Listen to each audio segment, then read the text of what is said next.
అయితే ఇదే అంశానికి సంబంధించి మా కరెస్పాండెంట్ విశాల్ కూడా మరిన్ని డీటెయిల్స్ అందిస్తారు. విశాల్ చెప్పండి, ఓటింగ్ అది ఎట్లా జరుగుతోంది? రైట్ మనశ్రీ, ప్రస్తుతం మనం Telangana state election commission office దగ్గర ఉన్నాము. ఇప్పటి వరకు కొద్దిసేపటి క్రితమే ఒక తాజా పోలింగ్ పర్సంటేజ్ని ఎలక్షన్ కమిషన్ విడుదల చేసింది. ఉదయం 9 గంటల వరకు కూడా కేవలం 11% మాత్రమే పోలింగ్ పర్సంటేజ్ నమోదైంది. ఇప్పుడు తాజాగా 11% 9 గంటల వరకు నమోదైతే అది 18% పెరిగి మొత్తం 28% అటు మున్సిపాలిటీలు అదేవిధంగా కార్పొరేషన్లు కలుపుకొని మొత్తం 28% పోలింగ్ పర్సంటేజ్ అనేది నమోదైంది.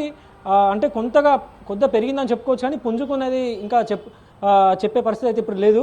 అంటే మరికొన్ని గంటలు గడిస్తే ఈ పోలింగ్ పర్సంటేజ్ అనేది ఎంతవరకు వెళ్ళొచ్చు, అంటే ఓటర్లందరూ కూడా చైతన్యం అయ్యి పోలింగ్ బూత్ల వైపు వస్తున్నారా లేదా అనేది కూడా మనకు ఒక అంచనా వస్తుంది. అదేవిధంగా పోలింగ్ పర్సంటేజ్ కూడా సాయంత్రం వరకు ఎంత వచ్చు అనేది కూడా తెలియాలంటే మరికొన్ని గంటలు చూడాల్సి ఉంటుంది. ప్రస్తుతం ఎలక్షన్ కమిషన్ విడుదల చేసిన పోలింగ్ వివరాల ప్రకారం మొత్తం 116 మున్సిపాలిటీలకు 11 గంటల వరకు 30.62% పోలింగ్ నమోదైంది. అదేవిధంగా 7 మున్సిపల్ కార్పొరేషన్లకు సంబంధించి 23.26% మున్సిపల్ కార్పొరేషన్ 7 మున్సిపల్ కార్పొరేషన్లకు సంబంధించి పోలింగ్ శాతం 23.26 నమోదైంది. ఇక మున్సిపాలిటీలలో ఎక్కువగా పోలింగ్ శాతం నమోదైంది జోగులాంబ గద్వాల జిల్లా లీజా మున్సిపాలిటీలో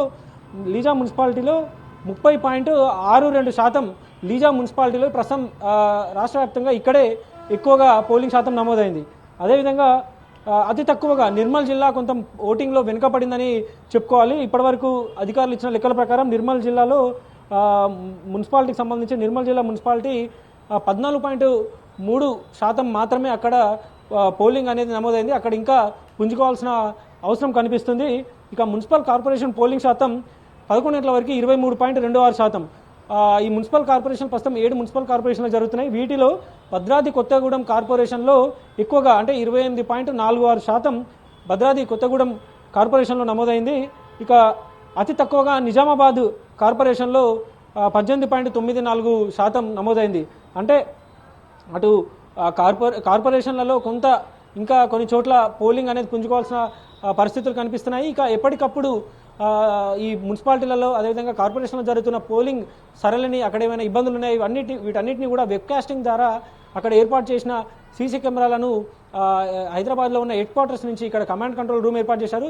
వీటిలో అన్ని 116కు సంబంధించిన మున్సిపాలిటీలలో జరుగుతున్న పోలింగ్ కేంద్రాల అన్నింటిని కూడా ఇక్కడి నుంచి పర్యవేక్షిస్తున్నారు. అదేవిధంగా మున్సిపల్ కార్పొరేషన్ సంబంధించి ఆ వార్డులకు సంబంధించిన పోలింగ్ కేంద్రాలను కూడా మున్సిపల్ ఈ అధికారులు ఎలక్షన్ కమిషన్ అధికారులు పర్యవేక్షిస్తున్నారు.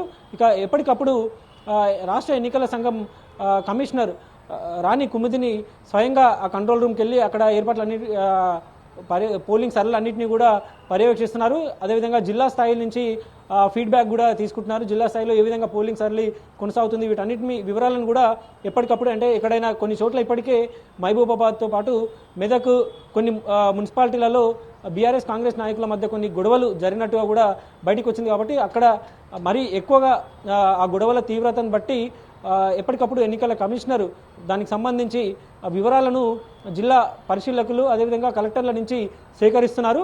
ప్రస్తుతానికైతే కొన్ని చెదురుముదురు గొడవలు మినహా రాష్ట్ర వ్యాప్తంగా ప్రశాంతంగా పోలింగ్ కొనసాగుతుంది. అయితే పోలింగ్ పర్సంటేజ్ ఎంతవరకు ఉండొచ్చు, ఇంకా అంటే ఉదయం 7 గంటలకు ప్రారంభమైనప్పటికీ 9 గంటల వరకు కొంత స్లోగానే పోలింగ్ శాతం అనేది నమోదైంది. ఓటర్లు అప్పుడప్పుడే పోలింగ్ కేంద్రాల వైపుకు వస్తున్నారు. అయితే ఇప్పుడు అసలైన పీరియడ్ అనేది ఇప్పుడు మొదలవుతుంది ఇక మధ్యాహ్నం నుంచి. ఎందుకంటే ఇప్పటికే ఎక్కడైతే పోలింగ్ జరుగుతుందో అంటే ఈరోజు పోలింగ్ ఉంది, ఓటర్లు అందరూ కూడా వచ్చి ఓటేయాలి అనే ఉద్దేశంతో రాష్ట్ర ప్రభుత్వం ఇప్పటికే అటు ప్రైవేటు ప్రభుత్వ వ్యాపార అన్నిటికీ వాణిజ్య సంస్థలన్నిటికీ కూడా వేతనంతో కూడిన సెలవు అంటే పేఅవుట్ తోటి కూడిన శాలరీ ఇవ్వాలని కూడా ఆదేశాలను ఎలక్షన్ కమిషన్ జారీ చేసింది. అంటే పోలింగ్ పర్సంటేజ్ని పెంచడానికి ఎలక్షన్ కమిషన్ ప్రయత్నాలు చేస్తున్నట్టు కూడా మనకు అర్థమవుతుంది. అయితే ప్రస్తుతం కేవలం 2 చూసుకున్నప్పటికీ కూడా అంటే మున్సిపాలిటీలు చూసుకున్నా అదేవిధంగా మున్సిపల్ కార్పొరేషన్లు చూసుకున్నప్పటికీ పోలింగ్ శాతం అనేది ఇంకా 28.48% మాత్రమే మున్సిపల్ పోలింగ్ మనకి నమోదైంది. ఇది ఇంకా ఎంతవరకు పెరుగుతుందనేది మరికొన్ని గంటలు గడిస్తే తెలుస్తుంది మనశ్రీ. అయితే ఈ విషయాలు జనరల్గా చెప్పాలంటే ఇందాక మీరు చెప్పిన అంశాలను కనుక పరిగణలోకి తీసుకుంటే ఉదయం 7 గంటలకు స్టార్ట్ అయిన పోలింగ్ మందకొడిగా స్టార్ట్ అయ్యింది అన్నట్టుగా వినిపిస్తుంది. తర్వాత మీరు ఇంకో మాట కూడా అన్నారు, పుంజుకునే అవకాశాలు ఉన్నాయని అంటున్నారు. అయితే ఇప్పుడు దాకా పుంజుకోపోవడానికి గల కారణాలు ఏంటి? లేకపోతే అక్కడ ఏమన్నా వెదర్ కానీ లేవన్నా అంటే ఓటు వేయడానికి వచ్చిన వాళ్ళకి ఏమైనా ఇబ్బందులు ఉన్నాయా ఏంటి? ఎందువల్ల పుంజుకోలేదంటారు?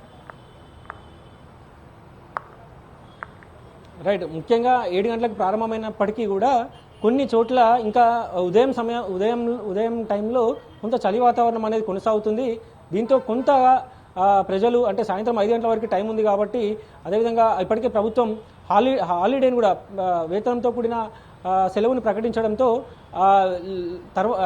నిదానమైన వేసుకుందాము, 9 గంటల తర్వాత అయినా వెళ్దాము, ఇంట్లో కార్యక్రమాలన్నీ కూడా పూర్తి చేసుకొని వెళ్దామని కొందరు ఎక్కువ మంది భావించే అవకాశం ఉండడంతో కొంత పోలింగ్ అనేది స్లోగా స్టార్ట్ అయిందన్నట్టు కూడా అర్థమవుతుంది. అయితే మరికొంతమంది ముందుగా ఓటేసి ఆ తర్వాత మిగిలిన పనులు చేసుకోవచ్చని అభిప్రాయంతో కూడా కొంతమంది ఓటర్లు ఉంటారు. వాళ్ళు మాత్రం ఉదయం 7 గంటలకే పోలింగ్ కేంద్రాలకు చేరుకొని వాళ్ళ ఓటు హక్కును వినియోగించుకున్నారు. అయితే ఇప్పుడు మధ్యాహ్నం తర్వాత ఇంకా పోలింగ్ కేంద్రాలకి తరలి వస్తున్నట్టుగా కూడా తెలుస్తుంది. అదేవిధంగా కొన్ని చోట్ల చలి వాతావరణం ఇంకా కొనసాగుతుండడంతో కొంత ప్రజలు లేచి పోలింగ్ కేంద్రాలకు వెళ్ళడంలో కొంత తక్కువ ఉన్నట్టు కూడా పోలింగ్ శాతం అనేది మనకి అర్థమవుతుంది. అయితే మధ్యాహ్నం తర్వాత ఇది పుంజుకునే అవకాశాలు ఉన్నట్టుగా కూడా తెలుస్తుంది. ఎందుకంటే ఇంకా ఎవరైనా స్లిప్పులు తీసుకోకపోయినా, అంటే ఓటు వేయాలనుకుంటే కంపల్సరీ తమ ఓటు ఏ పోలింగ్ బూత్లో ఉందో తెలుసుకోవాల్సిన అవసరం ఓటు వినియోగదారుకు ఉంటుంది కాబట్టి ఓటర్కు ఉంటుంది. కాబట్టి ఇంకా ఎవరైనా స్లిప్పులు తీసుకోవడంలో అలాంటిది ఏమైనా అక్కడ ఏమైనా జాప్యం తగిలితే కొంత అది లేట్ అయ్యే అవకాశం ఉంటుంది. అయితే ప్రస్తుతం అయితే ఓటర్లందరూ కూడా పోలింగ్ కేంద్రాల వైపు వస్తున్నారు, తమ ఓటు హక్కును వినియోగించుకుంటున్నారు. అయితే మరి 2 గంటల తర్వాత మనకి ఎంత పోలింగ్ పర్సెంటేజ్ అనేది ఒక రోజు ఈరోజు ఎంతవరకు నమోదయ్యే అవకాశాలు ఉన్నాయని కూడా పూర్తి డీటెయిల్స్ వస్తాయి. ప్రస్తుతానికి అయితే 28.28% పోలింగ్ నమోదైంది. ఇది మరికొంత పెరిగే అవకాశం ఉంది 2 గంటల వరకు. మనుశ్రీ, విషయాలు అయితే ఇప్పుడు ఈ పోలింగ్ సంబంధించి ఇప్పుడు సార్వత్రిక ఎన్నికలకి తలపిస్తున్న రీతిలో జరుగుతున్న దీనికి ఎటువంటి భద్రతా చర్యలు తీసుకున్నారు? రైట్, ముఖ్యంగా ఎప్పుడైతే ఎన్నికల నోటిఫికేషన్ వచ్చిందో అప్పటి నుంచే ఎన్నికల కోడ్ అనేది రాష్ట్ర వ్యాప్తంగా అమల్లోకి వచ్చింది. ఇక ఈ రోజు పోలింగ్ కొనసాగుతుంది కాబట్టి ఇప్పటికే రాష్ట్ర పోలీస్ విభాగం ఉన్నత అధికారులందరూ కూడా సమావేశం ఏర్పాటు చేసుకున్నారు. మొత్తం 1300 పైగా అత్యంత సమస్యాత్మక పోలింగ్ కేంద్రాలను గుర్తించామని కూడా అధికారులు తెలిపారు. అదేవిధంగా 1900 పైగా సమస్యాత్మక ప్రాంతాలుగా గుర్తించామని కూడా పోలీసులు చెప్పారు. ఎక్కడైతే అత్యంత సమస్యాత్మక పోలింగ్ కేంద్రాలు ఉండడం, అదేవిధంగా సమస్యాత్మక పోలింగ్ కేంద్రాల దగ్గర అదనపు బలగాలను మోహరిస్తున్నామని కూడా అది పోలీసు ఉన్నతాధికారులు తెలిపారు. దీంతోపాటు పోలింగ్ కేంద్రాల దగ్గర అంటే బీఆర్ఎస్ కానీ కాంగ్రెస్ బీజేపీ పార్టీల మధ్య గొడవలు ఎక్కడైనా ఉత్పన్నమవుతే అక్కడికి వెంటనే ఇతర చోట్ల నుంచి అక్కడికి బలగాలను పంపించి అక్కడ ఆ గొడవలను సద్దుమణిగేలా చూడడం, ఇవన్నీ ఎప్పటికప్పుడు డ్రోన్లతోటి కూడా ఈసారి ఎలక్షన్ సరళిని పర్యవేక్షిస్తున్నట్టు కూడా అధికారులు తెలిపారు. ముఖ్యంగా అడుగడుగున సీసీ కెమెరాలు ఉండడం, ఈరోజు జరుగుతున్న ప్రతి పోలింగ్ బూత్లో కూడా వెబ్ కాస్టింగ్ కొనసాగుతుంది. అంటే ఎక్కడ కూడా ఎలాంటి గొడవలకు కానీ అభ్యర్థులకు కానీ పార్టీలకి నాయకులకి ఎవరు కూడా అనుమానం లేకుండా పోలింగ్ సరళిని ఎలక్షన్ కమిషన్ నిర్వహిస్తుంది. అయితే కొన్ని చోట్ల పార్టీల మధ్య నాయకుల మధ్య గొడవలు జరుగుతున్నాయి. వెంటనే అక్కడికి పోలీసులు చేరుకొని ఆ గొడవలను సద్దుమణిగిస్తున్నారు. ఎవరైనా అల్లరి చేసే ప్రయత్నం, అదేవిధంగా గొడవలను ఉధృతం చేసే ప్రయత్నం చేస్తే వారిని పోలీసులు అక్కడి నుంచి అదుపులోకి తీసుకొని స్థానిక పోలీస్ స్టేషన్లకు కూడా తరలిస్తున్నారు. ప్రస్తుతానికైతే పోలీసు విభాగం కంట్రోల్లో, అంటే జిల్లా స్థాయిలో ఇప్పటికే ఎస్పీ ఒక కంట్రోల్ రూమ్లో ఏర్పాటు చేసుకొని అక్కడ పోలింగ్ సరళిని ఎప్పటికప్పుడు పర్యవేక్షిస్తూనే ఉంటారు. అదేవిధంగా కలెక్టర్ కూడా ఎప్పటికప్పుడు పర్యవేక్షిస్తూనే ఉంటున్నారు. ప్రత్యేక ఫ్లయింగ్ స్క్వాడ్స్ కూడా ప్రతి పోలింగ్ బూత్లకి ఎంత తిరుగుతూ ఎప్పటికప్పుడు గ్రౌండ్ లెవెల్ నుంచి అధికారుల నుంచి బిఎల్ఓ ఆఫీసర్లను ఉంటారు, బూత్ లెవెల్ ఆఫీసర్, వాళ్ళ నుంచి కూడా ఎప్పటికప్పుడు అక్కడ పరిస్థితులని ఫీడ్బ్యాక్ తీసుకుంటూనే ఉంటున్నారు.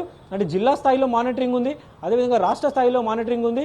ఇక ఆ బూత్కి సంబంధించి కూడా ఒక్కో బూత్కి ఒక్కో బిఎల్ఓ ఆఫీసర్ ఉంటారు, అతని నుంచి కూడా ఫీడ్బ్యాక్ తీసుకొని ఎక్కడ ఏదైనా సమస్య ఉత్పన్నమైతే వెంటనే అక్కడికి పోలీసు విభాగాలు చేరుకొని అక్కడ దాన్ని సద్దుమణిగేలా పోలీసులు చర్యలు చేపడుతున్నారు.